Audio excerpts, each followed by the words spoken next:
बहुत समय पहले एक घने और सुंदर जंगल में तरह तरह के जानवर रहते थे। उस जंगल का राजा शेर खान था।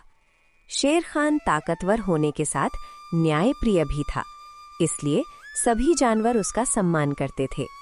जंगल में नियम और अनुशासन बना रहता था। उसी जंगल में धोलू नाम का एक गधा रहता था। वो बहुत आलसी था और मेहनत करना उसे बिल्कुल पसंद नहीं था। जब बाकी जानवर मेहनत करके अपना खाना ढूंढते थे, तब धोलू पेड़ के नीचे आराम करता रहता था। ये कैसी जिंदगी है? बाकी जानवर मेहनत करें और खाना ढूंढें, लेकिन मैं क्यों मेहनत करूं? अगर मैं जंगल में कोई बड़ा पद पालूं, तो सब मेरी सेवा करेंगे और मुझे आराम की जिंदगी मिल जाएगी। एक दिन धोलू सोचने लगा कि अगर वो जंगल में कोई बड़ा पद हासिल कर ले तो उसे मेहनत नहीं करनी पड़ेगी। इसी लालच में उसने एक चालाक योजना बनाने का फैसला किया। अगली सुबह धोलू जोर जोर से चिल्लाने लगा ताकि जंगल के ज्यादा से ज्यादा जानवर उसकी बात सुनने के लिए इकट्ठा हो जाएं। सुनो सुनो जंगल के सभी प्राणियों, आज मैं तुम सबको एक बहुत बड़ी और रहस्यमयी बात बताने वाला हूँ।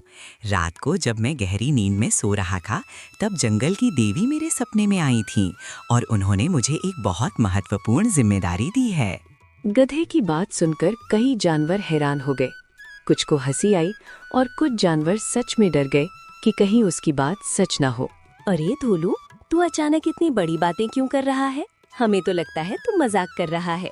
तू तो रोज पेड़ के नीचे सोता रहता है और आज कह रहा है कि देवी तुझसे मिलने आई थी। तुम लोग मेरी बात का मजाक उड़ा सकते हो, लेकिन जो मैंने देखा वही बता रहा हूँ।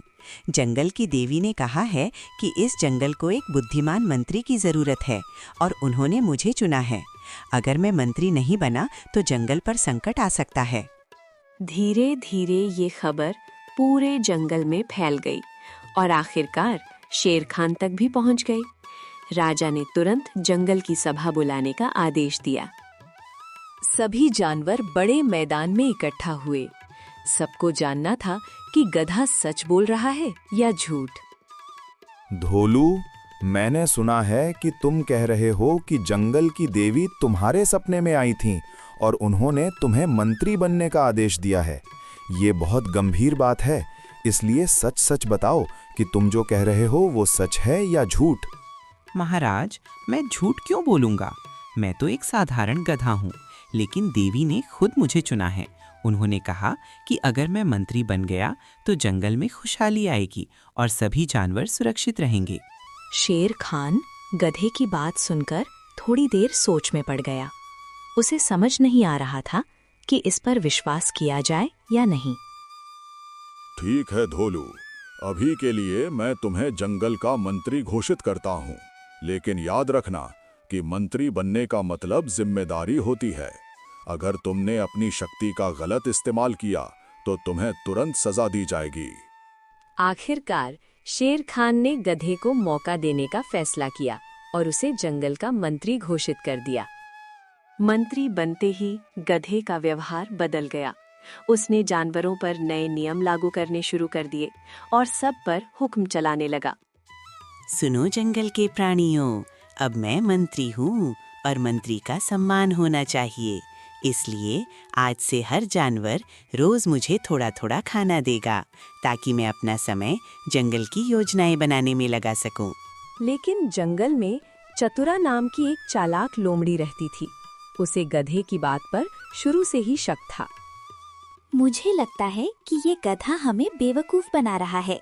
देवी वाला सपना पूरी तरह झूठ लगता है। अगर हम सब ऐसे ही डरते रहे तो ये हमेशा हम पर हुक्म चलाता रहेगा।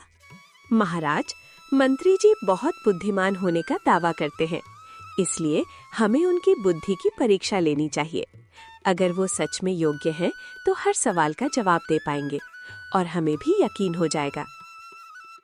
तुम्हारी बात सही है लोमड़ी। आज शाम को हम सभी जानवरों की सभा बुलाएंगे और मंत्री जी से कुछ कठिन सवाल पूछेंगे। इससे हमें पता चल जाएगा कि वो सच में योग्य हैं या नहीं। शाम को जंगल में एक बड़ी सभा लगाई गई। सभी जानवर उत्सुकता से गधे की परीक्षा देखने के लिए इकट्ठा हो गए। मंत्री जी, मेरा पहला सवाल है, अगर जंगल में अचानक आग लग जाए और चारों तरफ धुआं फैल जाए तो आप जानवरों को कैसे बचाएंगे और आग को कैसे बुझाएंगे? कृपया हमें अपनी योजना बताइए। जब गधे से कठिन सवाल पूछे गए तो वो घबरा गया और कोई जवाब नहीं दे पाया। अब सभी जानवर समझ गए कि गधा झूठ बोलकर मंत्री बना था। मंत्री जी, अगर नदी सूख जाए और जंगल के जानवरों को पानी ना मिले तो आप क्या करेंगे?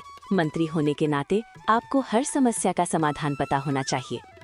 जब गधे से कठिन सवाल पूछे गए तो वो घबरा गया और कोई जवाब नहीं दे पाया। अब सभी जानवर समझ गए कि गधा झूठ बोलकर मंत्री बना था। धोलू, तुमने पूरे जंगल को धोखा दिया है। मंत्री बनने के लिए तुमने झूठ बोला और जानवरों को डराया।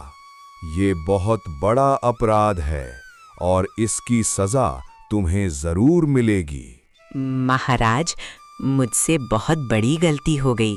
मैंने लालच में आकर ये सब किया। मुझे लगा कि मंत्री बनकर मैं आराम की जिंदगी जी सकूंगा।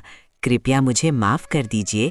मैं वादा करता हूँ कि आगे से कभी झूठ नहीं बोलूंगा। गलती की सजा तो भुगतनी ही पड़ती है। आज से तुम मंत्री नहीं हो। सजा के तौर पर तुम्हें पूरे जंगल की सफाई करनी होगी ताकि तुम्हें मेहनत की कीमत समझ आए। शेर खान को बहुत गुस्सा आया। उसने गधे को उसके झूठ और धोखे के लिए सजा देने का फैसला किया। गधे ने अपनी गलती मान ली और सिर झुका लिया। उस दिन के बाद उसने मेहनत करना सीख लिया।